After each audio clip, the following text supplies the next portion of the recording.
He was never meant to be remembered. In the surviving plantation ledger from 1860, his name appears in faded brown ink, pressed thin into brittle paper that has outlived him by more than a century. It sits in a column between livestock tallies and tool inventories.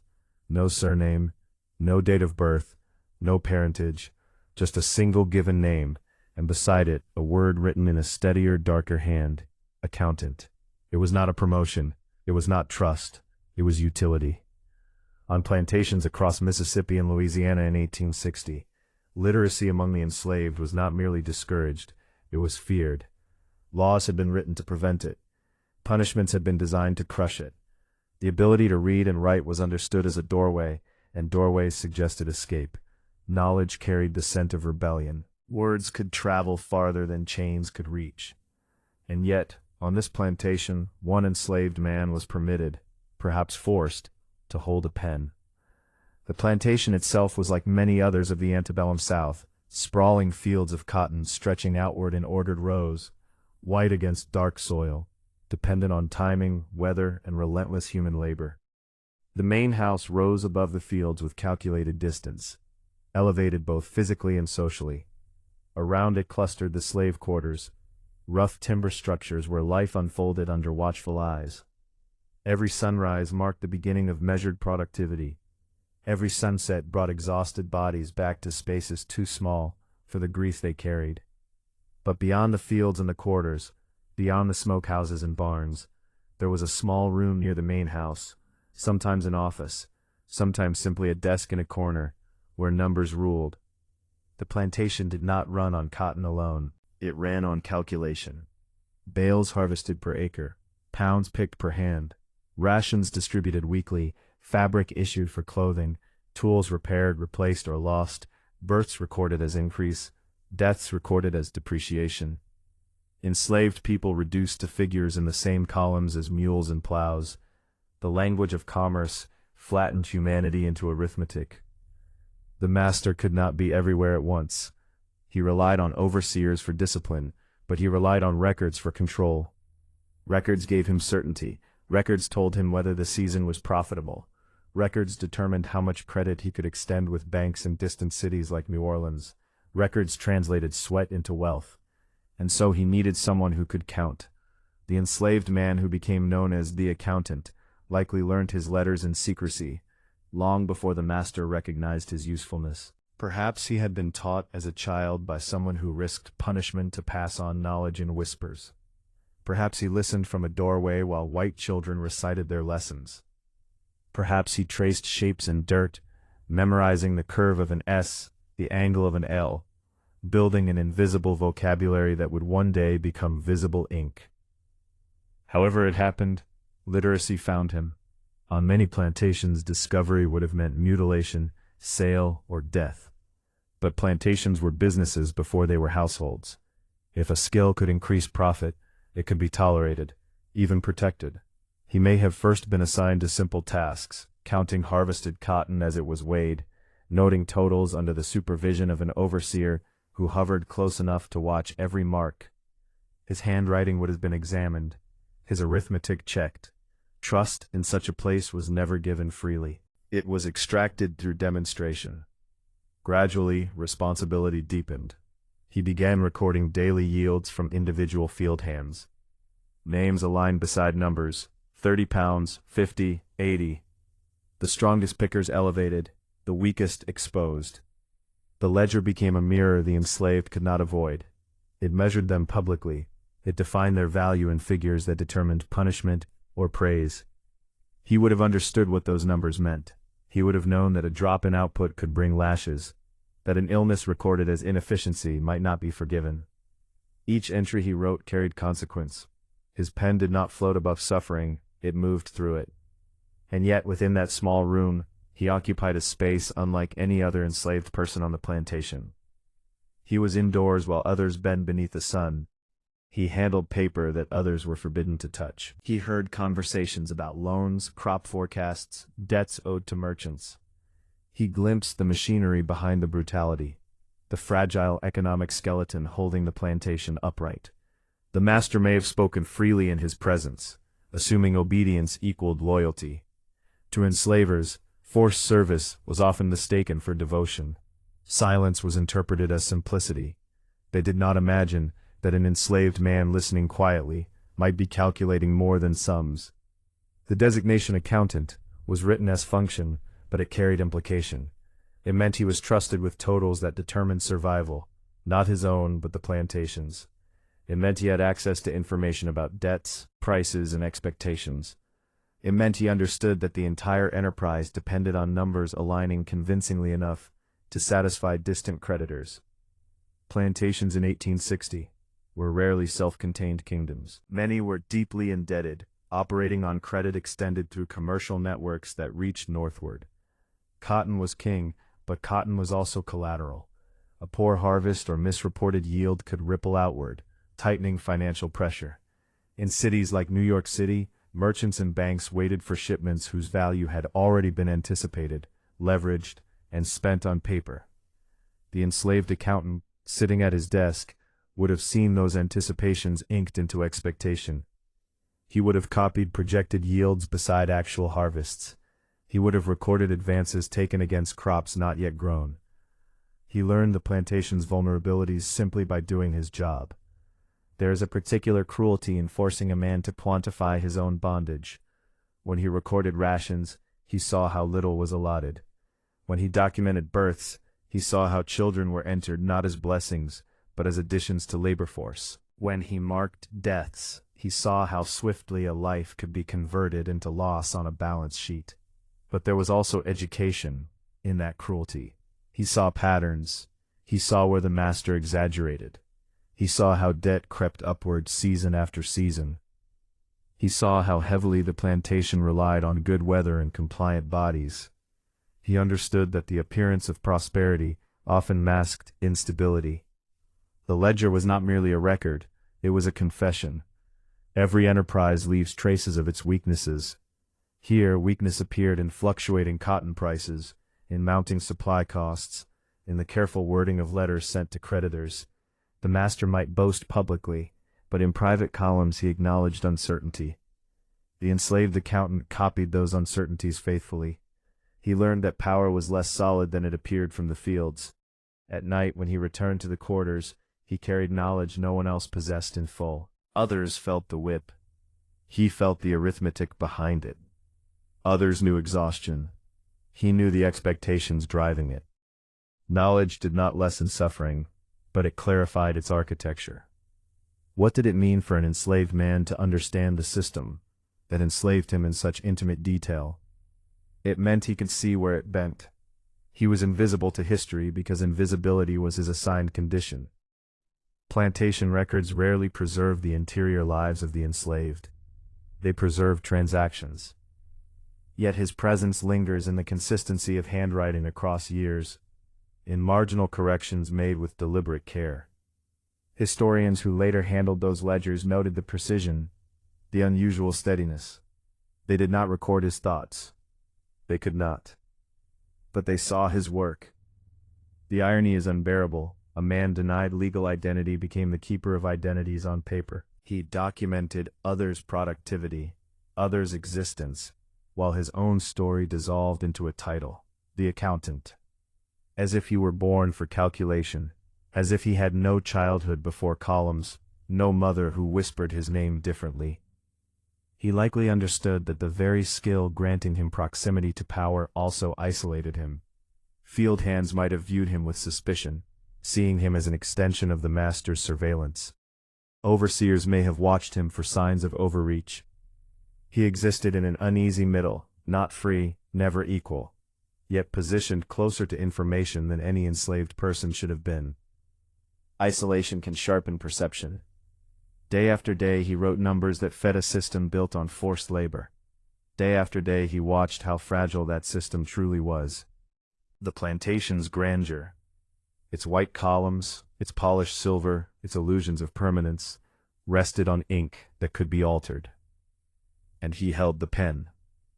He was never meant to be remembered. The ledger did not intend to immortalize him. It intended to preserve profit, but in preserving profit it preserved proof of his presence. a quiet figure in a violent world, absorbing the mechanics of exploitation with disciplined attention. In 1860, as national tensions tightened and whispers of secession drifted across the South, plantations continued their calculations as if arithmetic could outpace history. Cotton was still harvested. Debts were still tallied. Confidence was still projected outward. Inside that small room, an enslaved man continued writing. He knew, perhaps better than anyone on the plantation, that empires built on numbers could fall by them, that a column slightly shifted could alter perception. That trust in arithmetic was a dangerous kind of faith. They called him the accountant because they believed they owned his skill. They did not realize that knowledge once awakened does not remain obedient. And so his story begins not with rebellion in the fields or escape in the night, but with ink pressed quietly into paper, with the simple, radical fact that a man may try to reduce to property understood the mathematics of his own oppression. He was never meant to be remembered, but the ledger remembers him still. The plantation economy of 1860 did not operate on chaos. It operated on calculation so precise it bordered on obsession. From a distance, the fields looked organic, rows of cotton bending under wind and sun, but beneath that surface lay a machinery of numbers that governed every breath drawn on the land. The soil was measured, the rainfall was compared year to year, the bodies were counted at dawn and again at dusk. Nothing was left unrecorded, because nothing was considered too small to affect profit. In the world historians now call the Antebellum South, the plantation was not merely an agricultural site, it was a financial engine.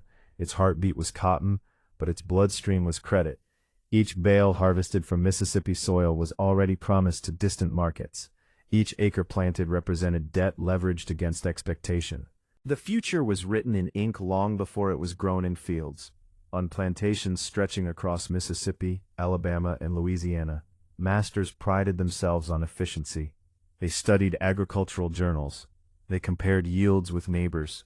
They calculated how many pounds an able-bodied man or woman should pick per day.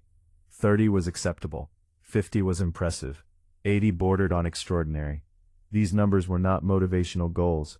They were thresholds that separated survival from punishment. Every morning began with enumeration. The enslaved were lined up and counted, their presence confirmed as one would verify livestock. Absence demanded explanation. Illness required notation. Pregnancy altered labor projections. Even aging was charted, as if strength diminished along a predictable curve that could be plotted on paper. Human life was flattened into metrics, and those metrics fed the illusion of control. Inside the plantation office, the air felt different from the fields. It carried the smell of ink, paper, and sealed envelopes instead of sweat and soil. On a desk lay ledgers bound in leather, their pages ruled into columns: date, item, quantity, debit, credit, balance. These were the sacred texts of the enterprise. Within them, a year's labor could be reduced to neat arithmetic. Cotton bales were tallied beside corn bushels, livestock births were offset by livestock deaths, tools were listed as assets, people were listed as capital. The language of commerce erased brutality by translating it into neutrality. A whipping left no mark in the ledger unless it increased productivity. A family torn apart by sale appeared only as a financial adjustment, a credit added to the balance column. They recorded totals. In places like New Orleans, cotton factors waited for shipments whose values were calculated months in advance. They extended credit to plantation owners based on projected yields. Letters traveled between plantation offices and urban counting houses, discussing markets with clinical detachment. Prices favorable, demand steady, shipment delayed. Behind those phrases lay lives measured in pounds. The enslaved accountant sat at the intersection of field and finance. He recorded daily pickings, but he also transcribed correspondence. He copied numbers from scale tickets into permanent books. He reconciled shipments sent downriver with receipts returned from port warehouses. He understood that the plantation's prosperity was not sealed within its fences. It depended on networks stretching north to New York City and beyond the Atlantic. The system was sophisticated, and it was fragile. Plantation owners often operated under heavy debt. Land had been purchased on credit. Enslaved laborers had been bought with borrowed money. Equipment and supplies were secured through advances against future crops. The entire structure balanced on confidence. Confidence that cotton prices would remain high, that weather would cooperate, that labor output would meet expectation. In 1860, that confidence masked anxiety. Political tensions were rising. Markets fluctuated with rumors of secession. Investors in northern cities watched Southern stability carefully, aware that their capital was intertwined with slave-grown cotton. Yet on the plantation, routines continued as if numbers alone could insulate them from history. Each week the accountant compiled summaries, total pounds harvested, average per worker, comparison to prior weeks. These summaries informed decisions about discipline and reward. If output dipped, overseers intensified surveillance. If output rose, masters congratulated themselves on managerial skill. The numbers became justification for cruelty. They created the illusion that suffering was simply part of optimization. But numbers are indifferent. They reveal as much as they conceal. The plantation's expenses were meticulous. Cloth for clothing was rationed twice yearly. Cornmeal distribution was calculated to minimize cost while sustaining labor. Medical visits were logged not out of compassion, but out of investment protection. Even funerals required notation, a coffin expense here, a reduction in asset value there. For the enslaved accountant, each entry must have carried weight beyond its arithmetic. When he wrote a child's birth into the ledger, he knew that child would grow into a line item of productivity. When he recorded an elderly worker's declining output, he saw how swiftly usefulness determined worth. The plantation's logic was ruthless in its simplicity. Maximize yield, minimize expense, maintain credit. The master often reviewed the books at night, lamp casting long shadows across columns of figures. He trusted those columns more than he trusted memory. Numbers offered certainty in a world of unpredictable forces. If the ledger showed profit, he felt secure. If it showed loss, he sought someone to blame. Yet even the most disciplined system contained inconsistencies. Weather disrupted projections. Floods along the Mississippi River destroyed crops. Pest infestations devoured expected gains. Market prices dipped without warning. The plantation's carefully arranged columns could be undone by forces beyond calculation. That was the hidden tension within the system. It pretended to mastery over nature and humanity alike, but it depended on variables it could not fully control. The accountant observed this tension daily. He saw how projections were sometimes adjusted to reassure creditors.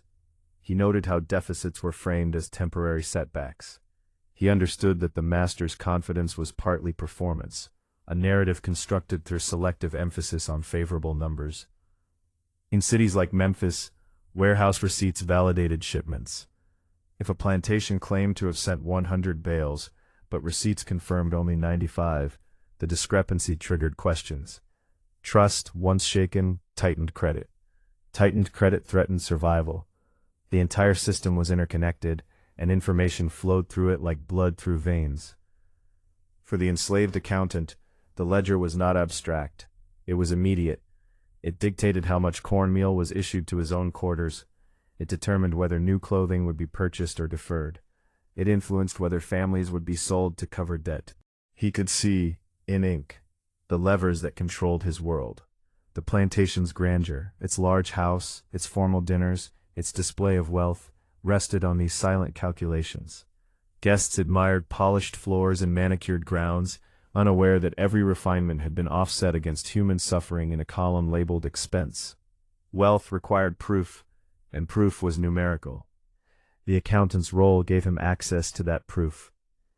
He saw that the plantation's profits were rarely as abundant as they appeared. Interest payments consumed significant portions of revenue. Advances from cotton factors required repayment before surplus could be enjoyed. A single poor harvest could cascade into crisis. The system's stability was a performance maintained through constant recalibration. There was something almost tragic in its precision. The master believed that by measuring everything, he could control everything, but the act of measurement also exposed dependency. The plantation depended on enslaved labor it brutalized. It depended on markets it could not command. It depended on political stability that was dissolving. By 1860, The nation stood at an edge. The election of Abraham Lincoln signaled a shift that threatened the expansion of slavery. Southern leaders debated secession. Newspapers carried arguments about states' rights and economic futures. Yet in plantation offices, the work of calculation continued. Ledgers were balanced, totals were verified, as if arithmetic could delay confrontation. The enslaved accountant, pen in hand, recorded cotton weights, even as the world trembled. He knew that the plantation's confidence in permanence was illusion. He could see it in the rising debt columns. He could sense it in the urgency of letters sent to creditors. He understood that the system was stretched thin. Numbers told him what rhetoric did not. The empire was brittle. The plantation built its authority on the belief that it could measure and therefore dominate. But domination requires stability, and stability was eroding. The accountant's daily work exposed the cracks. Each imbalance, however small, suggested vulnerability. There is a particular irony in a system that reduces people to numbers being undone by those same numbers.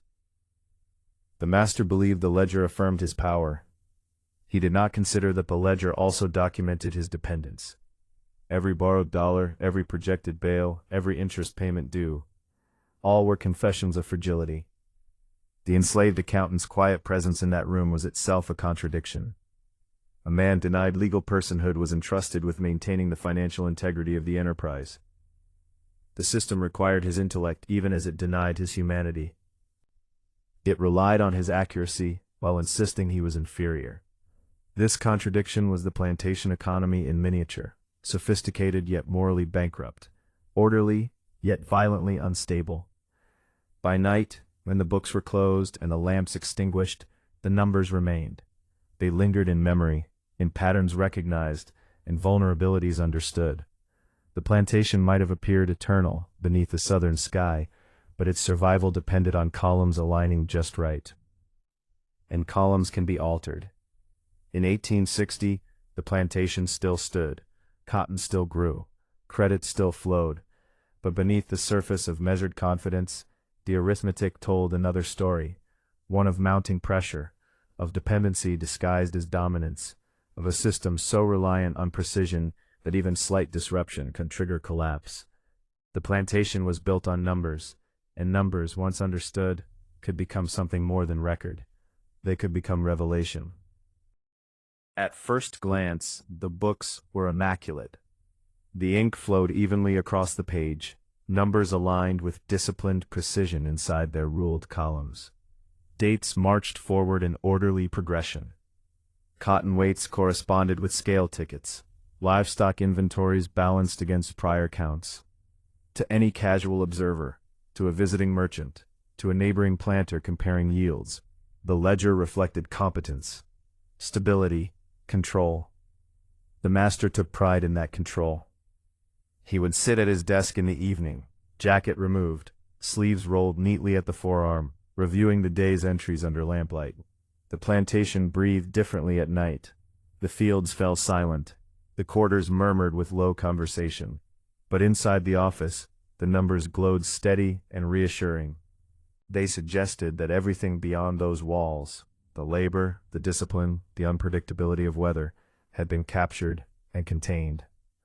The enslaved accountant stood nearby, or sat across the desk, awaiting questions. If totals required explanation, he provided them calmly. If a figure needed recalculation, he performed it quickly, scratching small corrections in the margins. His demeanor was measured, neither deferential nor bold.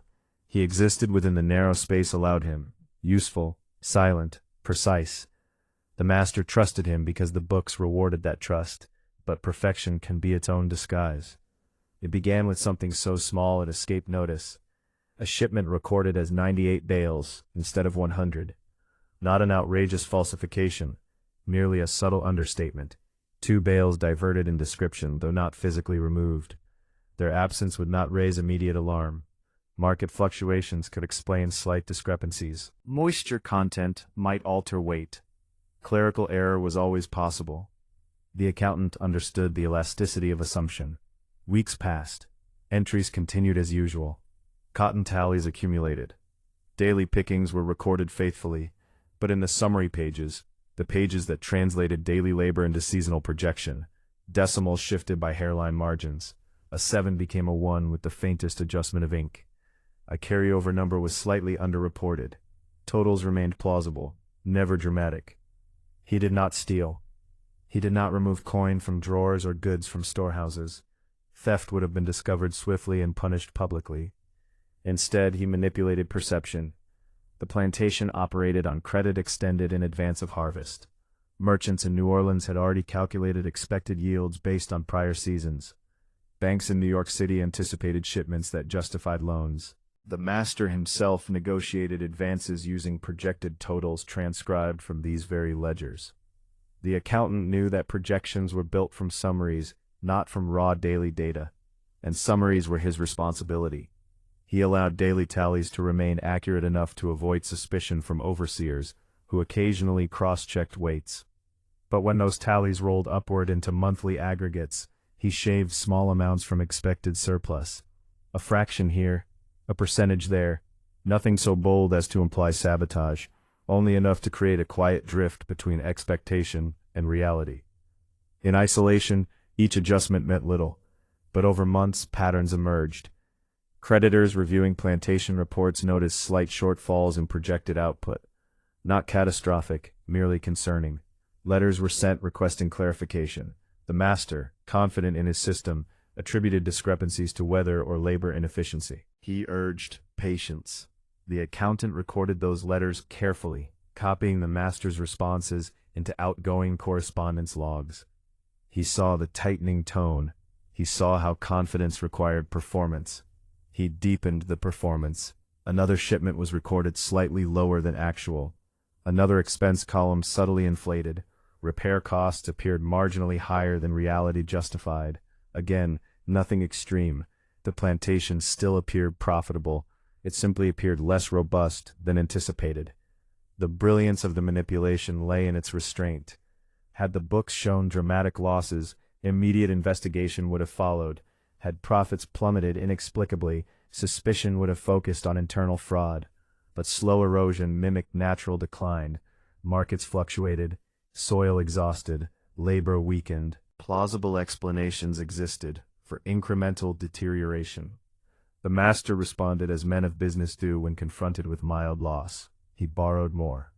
Advances were renegotiated, credit extended further into the next season, interest accumulated quietly. The plantation's margin narrowed.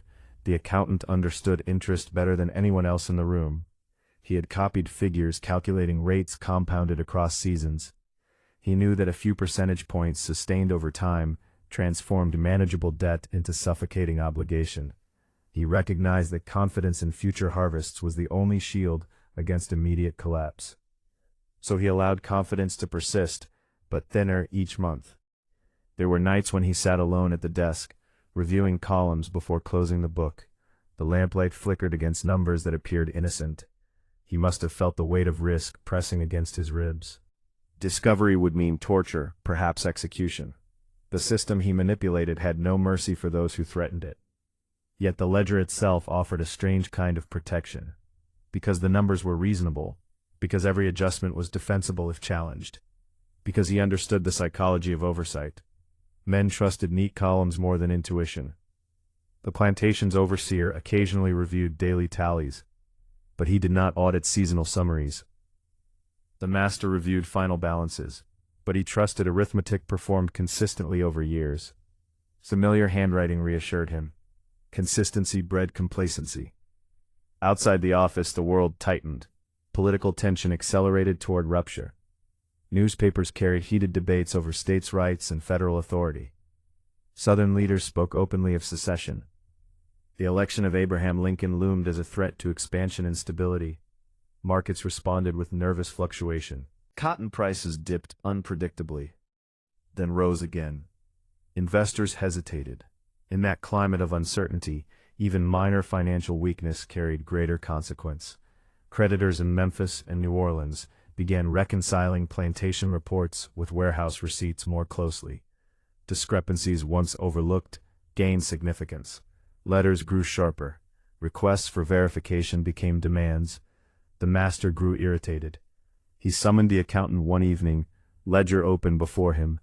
"Explain this decline," he might have said, tapping a column that showed output slightly below projection. The accountant would have explained calmly: excessive rain in June, illness among field hands, a shipment delayed by river conditions near Memphis. All plausible, all partially true. The master accepted the explanation because he needed to. Confidence was not merely pride, it was survival. To admit weakness openly would invite creditors to retract support. So he defended his books. He vouched for their accuracy. He staked his reputation on their integrity. And the books were accurate, in their own way. The accountant did not fabricate entire realities. He nudged perception. He allowed natural fluctuations to appear slightly worse. He amplified existing strain. He turned volatility into slow hemorrhage. Over time, the plantation's balance sheet began to reflect mounting debt relative to yield. Interest payments consumed increasing portions of revenue. The master reduced discretionary spending. Repairs were deferred, supplies ordered in smaller quantities, rations tightened almost imperceptibly. The enslaved felt those tightenings first. Cornmeal portions shrank, cloth distribution delayed, medical care postponed unless absolutely necessary. The system's internal pressure radiated outward, touching every life on the land. The accountant saw those effects with clarity. His entries recorded not only financial strain, but human consequence. Did he hesitate? Perhaps. Perhaps there were nights when he stared at the columns and questioned the cost. But he also understood that the plantation's cruelty did not require a financial crisis to exist. It was constant, systematic, indifferent to suffering. Weakening its foundation did not create brutality, it destabilized its permanence. The turning point came not from dramatic revelation, but from comparison.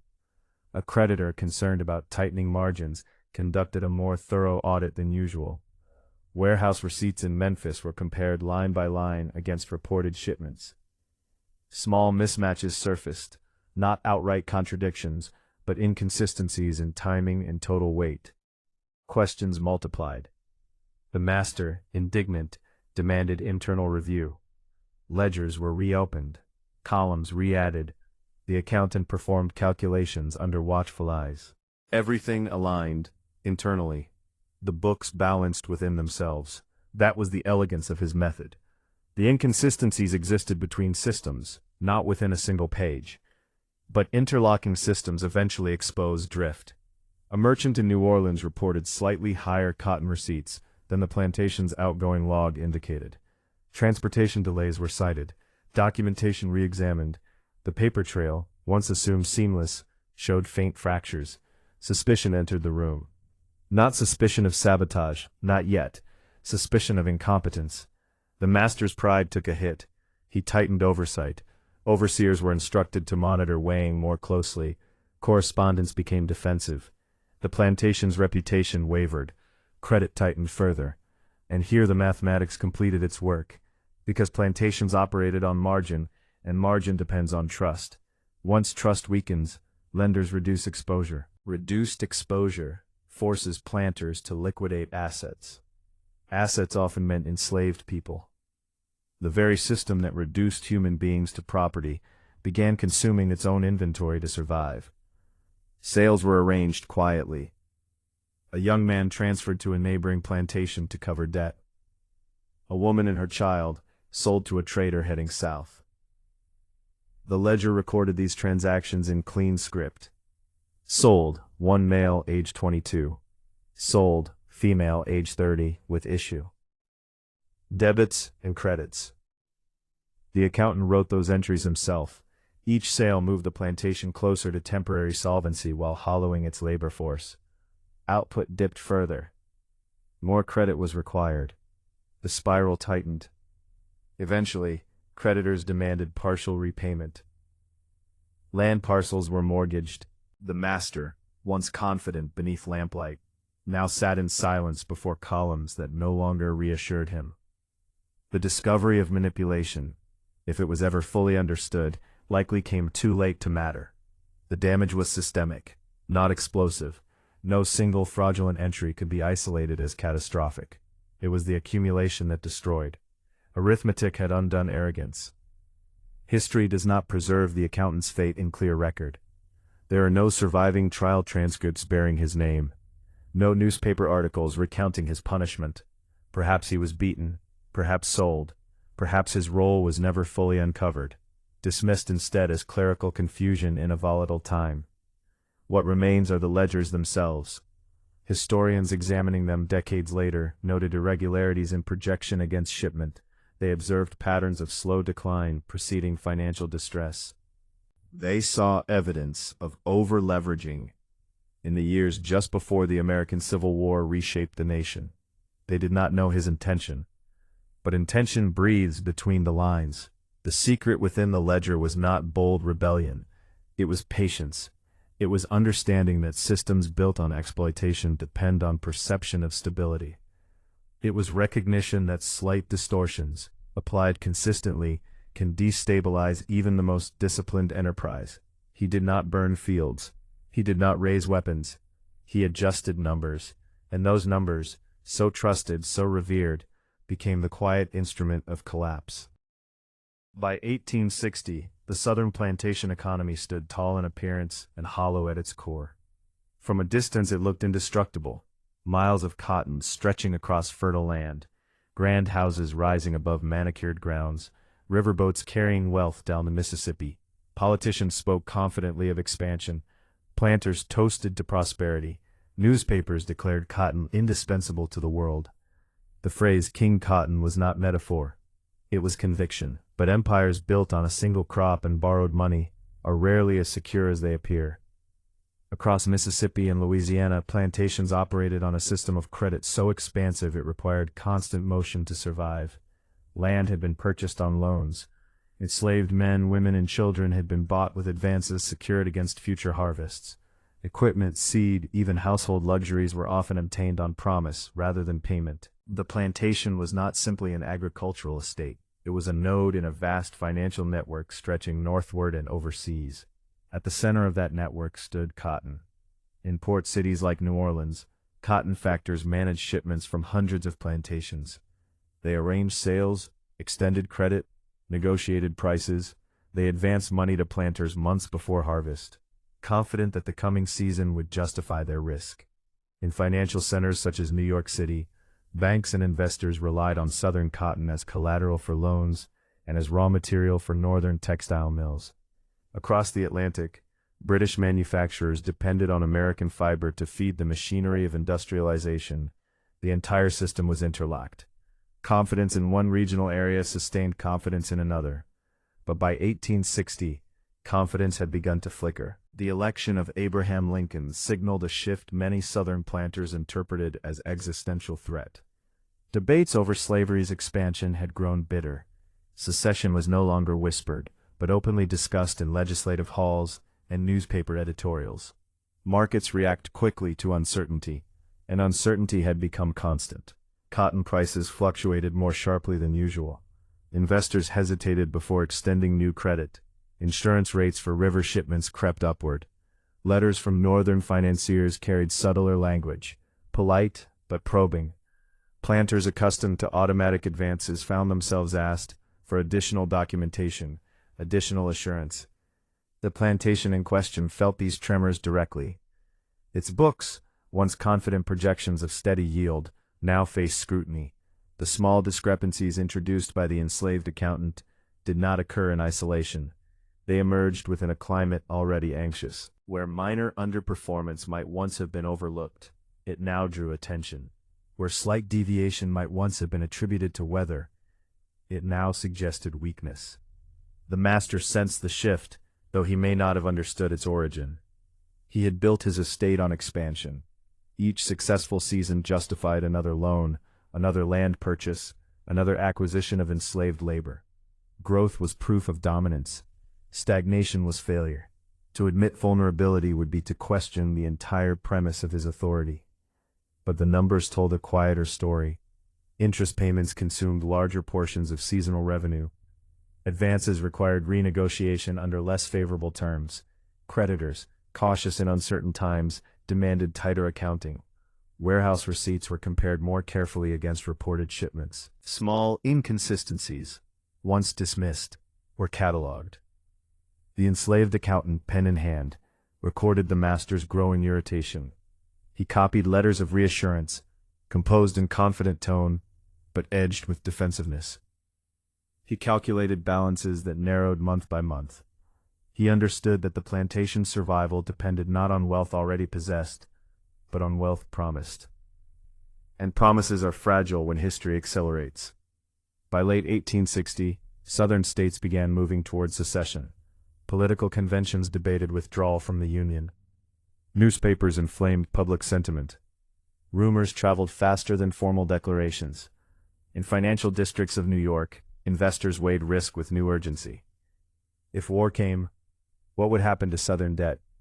What would happen to cotton shipments? What would happen to the collateral, human property, upon which so much credit rested? The plantation's creditors did not wait for official rupture to protect themselves. They tightened terms preemptively. A letter arrived demanding partial repayment on outstanding advances.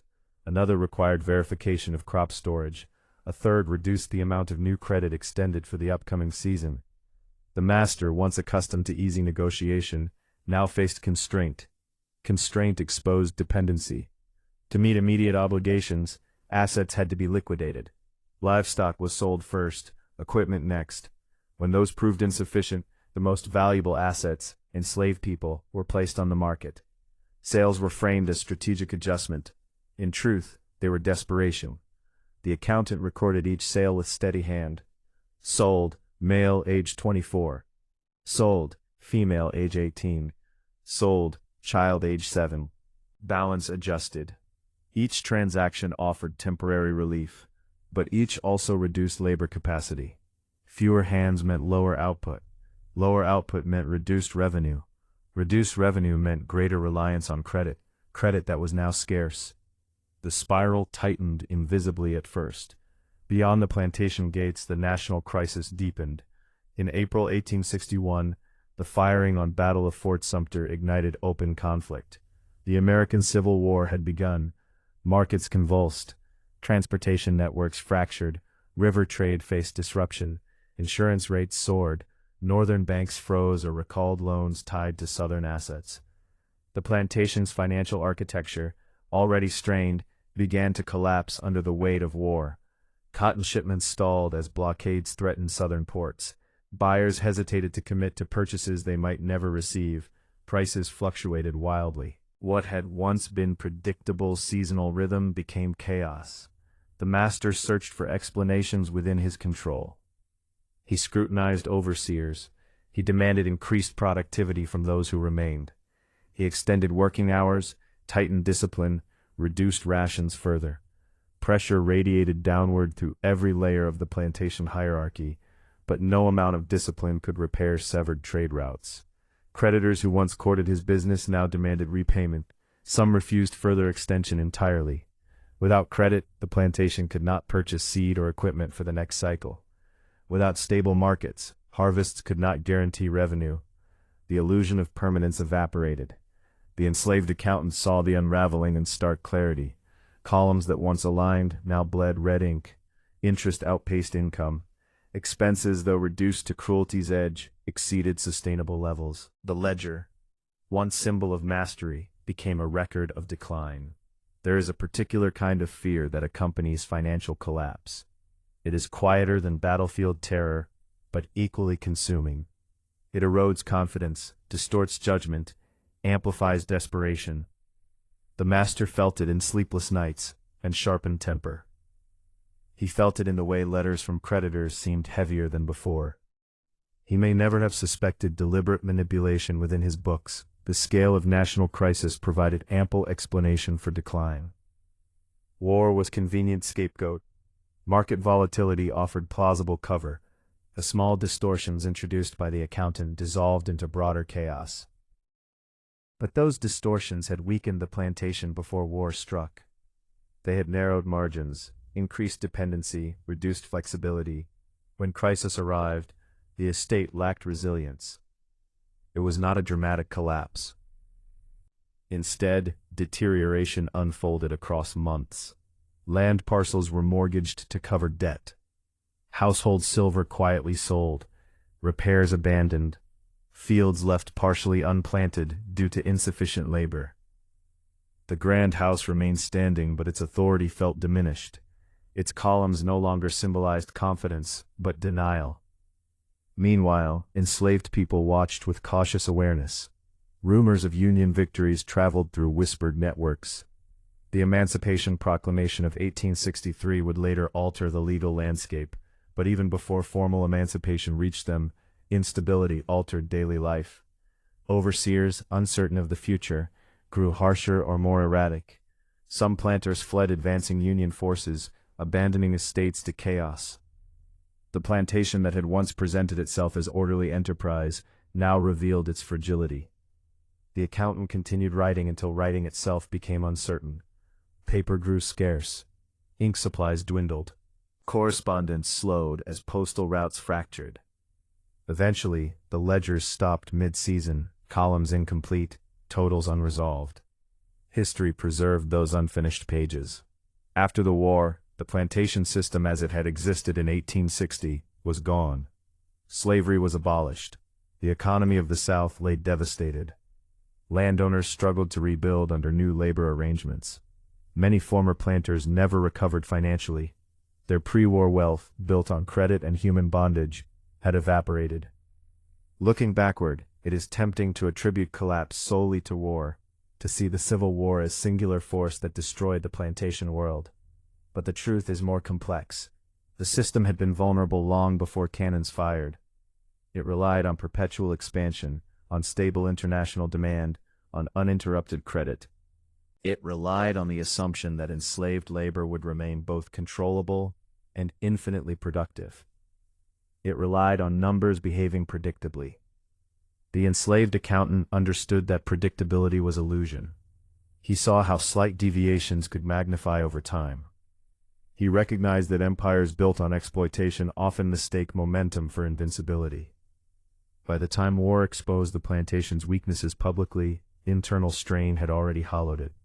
Debt had mounted, credit had tightened, assets had been liquidated, confidence had eroded. The fragile empire of 1860 did not fall in a single thunderclap.